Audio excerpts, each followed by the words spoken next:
Jennings, lock in the goalmouth. Didn't get further than Bennett. The whistle is gone, and West Ham have won this cup tie by 2 goals to 1 after leading 2-0 at half-time when one thought they might run up a cricket score. But in the second half, Southampton came back.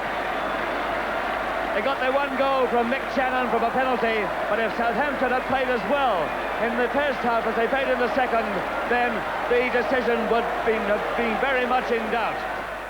Well, that's it for today. The end of really quite a breathless day in more ways than one. And a day in which 5 non-league clubs representing 37,000 teams outside the Football League covered themselves in glory. Our congratulations to them, but we leave all those teams who want to get their hands on that cup with a shot of Bob Paisley, manager of cup holders Liverpool, which suggests that they're not going to let it be taken from their grasp easily, as Stoke City will confirm. Good night.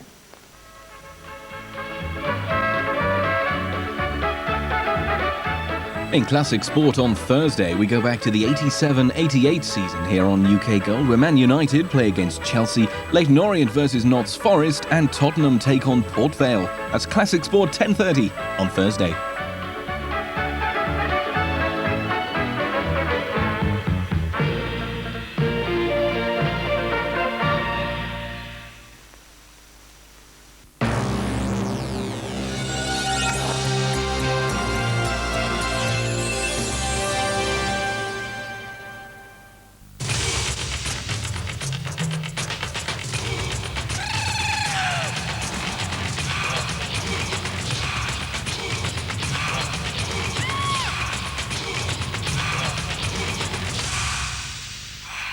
Classic Sport with Blaupunkt. UK Gold presents a collection of great album sounds. My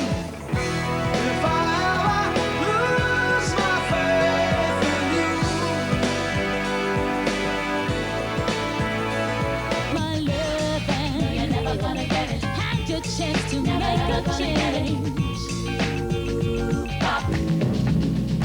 11:30 Wednesday. Watch, listen and relax to the album show. A dodgy deal? A bargain. A steal, Mr. Collins. A steal. A lesson in commerce? Would you teach me how to be a winner like you? For Terry, Thursday at 9. With so much money being spent on football these days, do you ever wonder if you're really getting your money's worth? It just takes a packed house, frenzied excitement, and a game of football. Here's Blackmore. Good save. 3 from the FA Cup 4th round of 1988, Thursday at 10:30. It's Richard Green, the famous film star of the silver screen, stage, television. Mr. Wise, you did give me your word that there were going to be no jokes and references to Robin Hood in this play. We promised we wouldn't mention Robin Hood in this. Not one word. Not one word. Alibaba and his 40 merry men in tubs. Obviously, it's much for Miller. That's not much. It's all I can get at such short notice. Oh, yes. Much more Morecambe and Wise. Friday at 8 on UK Gold.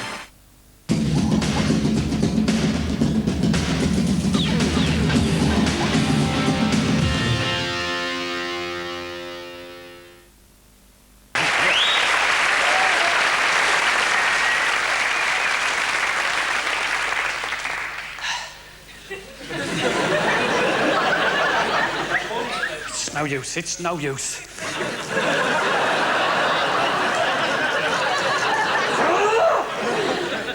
I found it in the props department this afternoon. I've been trying to keep up. Only another 4 squares, I've got a complete side.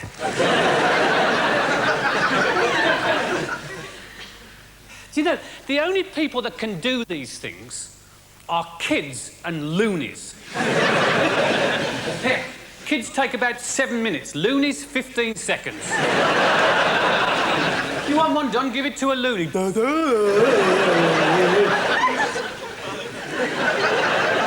How did you do that?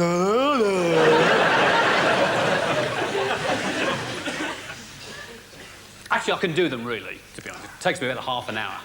What you do is peel off all the colours.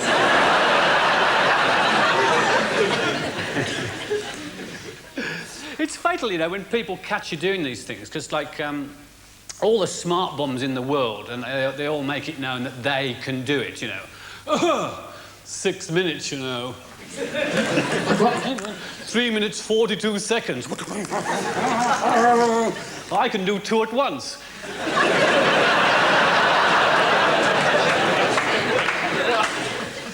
I've got this uncle, 2 minutes, 10 seconds. Ooh, doesn't everybody know it? He's a right pain, you know. How you going, mate? 2 minutes, 10 seconds, all right? I fixed him. I bought 2 Rubik cubes, and I took the orange off the one and the white off the other, and I swapped them over. Gave him the one with 10 white squares on. He couldn't get his hat on. I used to be able to do it in 3 minutes. Come on, it's 2 months now. I know. Nurse says I can call back next week. Okay. And when you do Rubik cubes, you get very odd side effects, you know. Yeah. I mean, for a start, you get Rubik squint. 4 a.m. in the morning. And you get Rubik wrist as well. You go in the office in the morning, then you're going, blimey, my wrist hurts.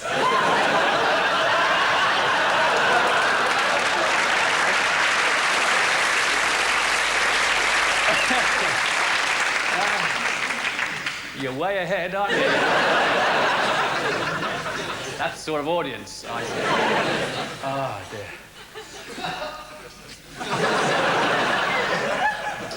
I do feel inadequate with kids. Yes. Oh, thank you. Yes. We've got sun readers, I know.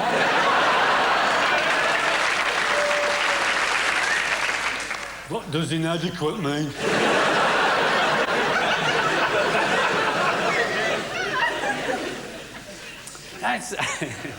I do feel inadequate with kids' toys because I have the greatest difficulty trying to play with them, for a start. I mean, kids are taught all about sort of microchips and computers from day one, aren't they? And I mean, it's natural to them. It's taken me ages. I've just got the tennis game sorted out, you know, the blip.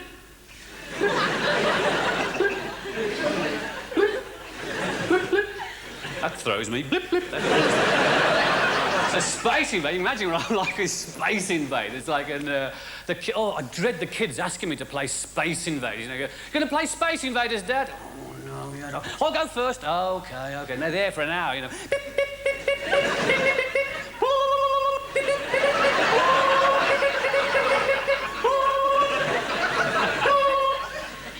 Your turn, Dad. Okay.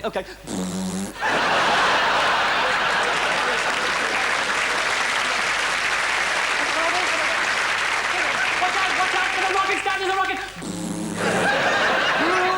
Quick, Dad, you only got one left. Move to the right.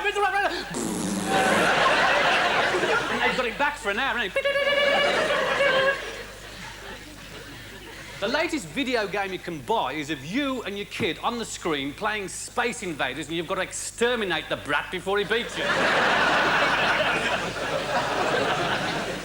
I tried to practice in secret, you know. I went to one of these amusement arcades. You're not letting on your being, are you? They're not exactly Christian Science reading rooms, are they?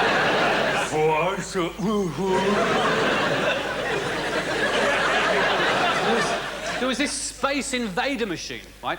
And I put my money in, and I just stood there transfixed because this spaceship came out and it split into 2, and 2 modules came in from the side and started spraying everything with colour, and things kept appearing and odd sounds. I was waiting to play, and suddenly this thing came up with "Game Over" on it.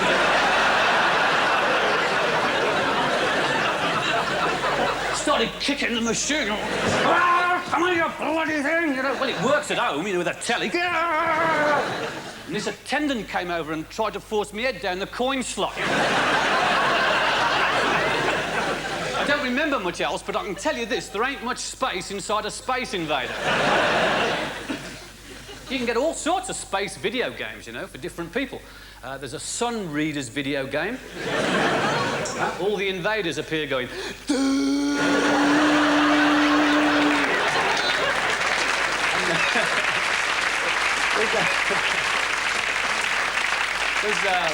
There's a gay video game. You know the invaders are there, but you have to wait for them to come out the closet. And there's a brand new one out this week for the special branch. It shows a vast expanse of desert, and they have to find Mark Thatcher.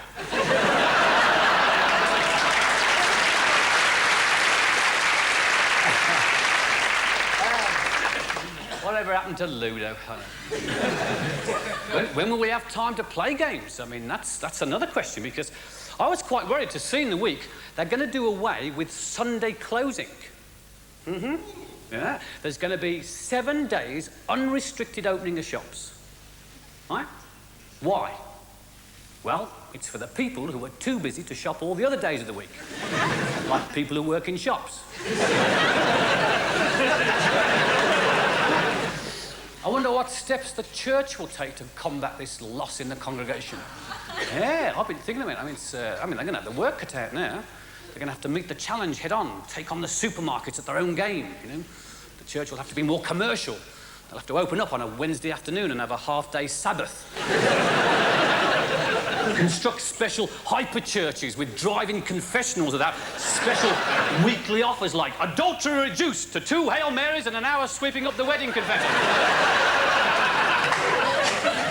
Fast service, absolution with a free oil change. And, vacuum-packed loaves and fishes serves 5,000. I mean...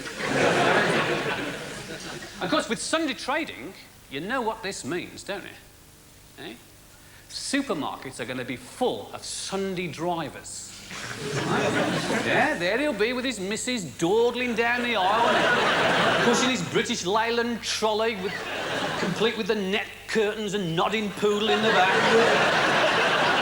I'll be blocking up all the intersections, you know, admiring the views of the Vesta beef curries and the Brillo soap pads. Everybody's behind, getting really frustrated, trying to overtake and crashing into the shreddies. And I'll pull over to the baked beans section and get out the picnic table and the chairs, and Barry Manilow bloody blaring out the trailer.